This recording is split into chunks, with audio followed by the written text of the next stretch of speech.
Bonjour à tous et bienvenue dans notre compte-rendu matinal. Alors, week-end de 3 jours, pas pour tout le monde, puisque ce week-end de 3 jours, c'était essentiellement pour les marchés anglo-saxons, donc on va dire les plus importants. En d'autres termes, New York et Londres étaient fermés, ce qui fait que, bon, les autres marchés en réalité étaient orphelins, comme d'habitude dans ce type de situation. En plus, les volumes sur le marché français étaient relativement faibles, ça s'explique par le fait que les professionnels étaient bien évidemment en congé pour bénéficier de cet énième mais dernier pont du mois de mai.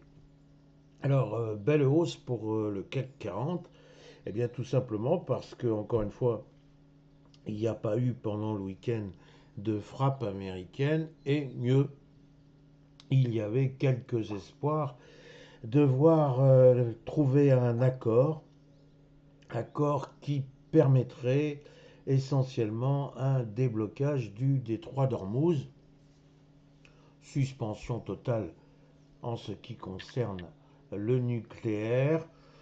Alors bon, on peut gosser, est-ce que ça serait un bon accord, un mauvais accord? D'abord, on va constater que ce matin, il n'y a toujours pas d'accord. Est-ce que M.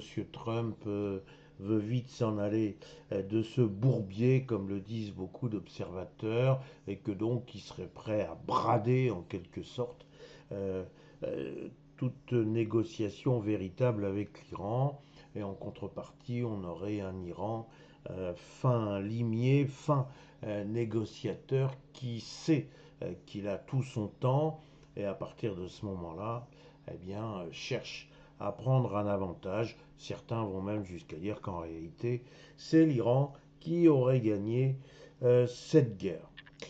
Tout ceci, pour le moment, n'a pas vraiment d'intérêt dans la mesure où l'on voit que les marchés euh, prédisent et de manière de plus en plus formelle, de plus en plus certaine, qu'il va bel et bien y avoir un accord. C'est si vrai, eh bien que le pétrole, le Brent notamment, recule sous la barre très symbolique des 100 dollars et que notre CAC 40, on va le voir, eh bien s'offre une hausse de 1,76%. C'est pas mal, c'est pas mal du tout. Et notre CAC 40, eh bien, non seulement il ne remet pas en cause le support des 8100 points, et vous vous souvenez que c'est ce que je disais encore vendredi matin, eh bien là, non, c'est la bonne nouvelle, et c'est l'enregistrement de la bonne nouvelle suivant les marchés financiers. Et donc, tout le monde s'est rué sur des valeurs qui pourraient profiter effectivement d'un accord. Alors sans jeu de mots, bah, évidemment, il y a des valeurs comme Accor, il y a d'autres valeurs, toutes celles qui pourraient bénéficier d'une reconstruction, car qui dit guerre dit destruction, et qui dit paix dit reconstruction, donc il y a des entreprises qui peuvent en bénéficier. Alors bien évidemment, on voit un petit recul, je dis petit parce que quand même, euh, le parcours de Total est tout simplement magnifique depuis le début de l'année. Donc petit recul des valeurs de l'énergie, c'est bien logique, mais globalement, un CAC 40 eh bien, qui a envie de se rapprocher des 8300 points, d'où mon titre, résistance en approche.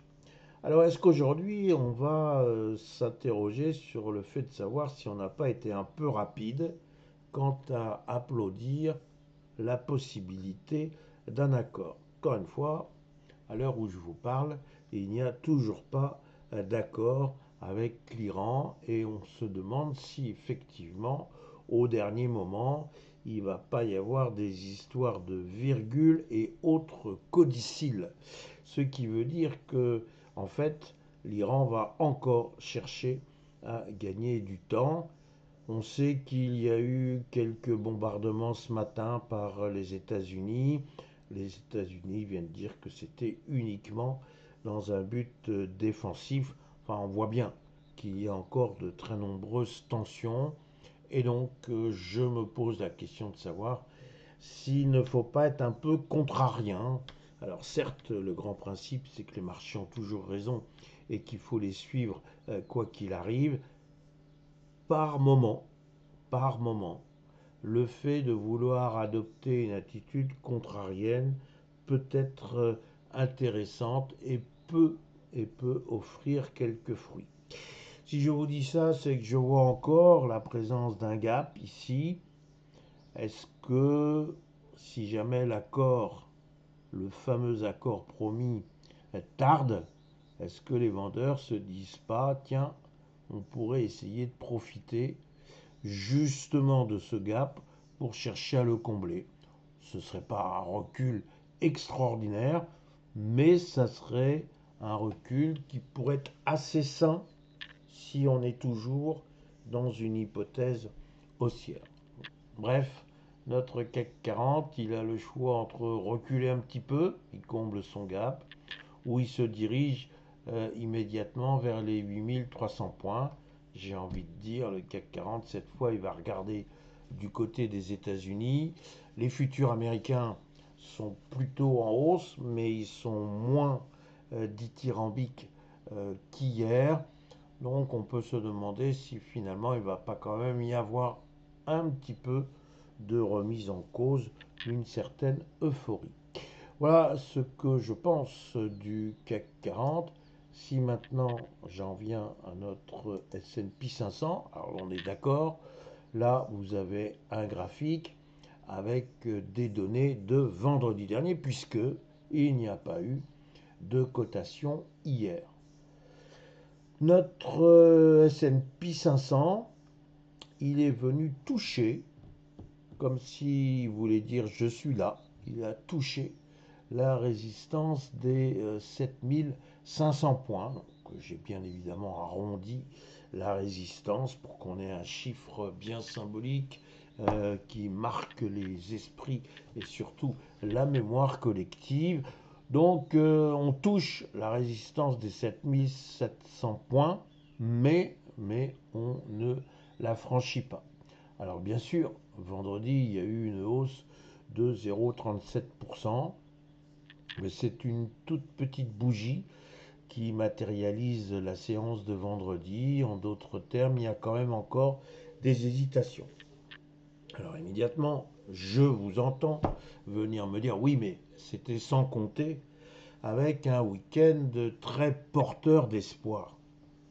Alors oui, c'est possible qu'aujourd'hui le S&P 500 veuille appuyer non pas sur ce qui fait mal, mais sur ce qui fait du bien, à savoir ce fameux accord qui devrait à un moment ou à un autre intervenir. En tout état de cause, il semblerait bien que les marchés financiers sont en train de parier sur le fait qu'en réalité, M. Trump n'engagera pas de nouveaux bombardements sur l'Iran. Alors on a envie de dire au pire, il peut encore y avoir une période d'atermoiement, il peut y avoir des passages au compte-gouttes de certains pétroliers bloqués dans le détroit d'Armouz.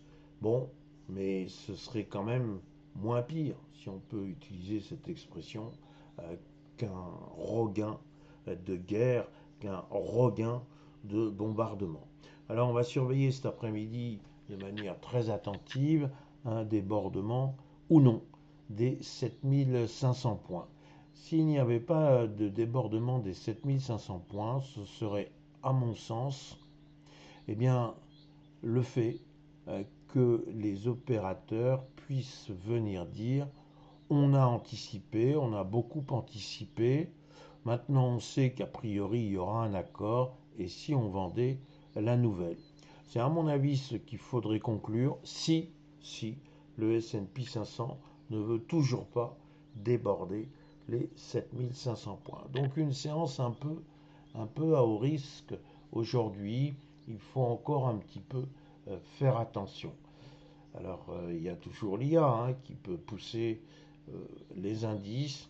Est-ce que maintenant c'est suffisant? C'est pas certain. Je vous rappelle, mais en ai-je besoin? Je vous rappelle que le secteur obligataire est toujours à des niveaux élevés et ça, c'est assez préoccupant. Et donc, on fait quand même encore attention. Le phénomène de vase communicant entre le secteur obligataire et le secteur action, eh bien, c'est un phénomène qu'il faut toujours prendre en considération. Voilà mes réflexions du jour. Il me reste à vous souhaiter une excellente séance. N'oubliez pas les ventilateurs pour ceux qui sont dans les salles de marché. Et n'oubliez pas que nous allons avoir encore très très chaud tout au long de la semaine. Merci et à demain.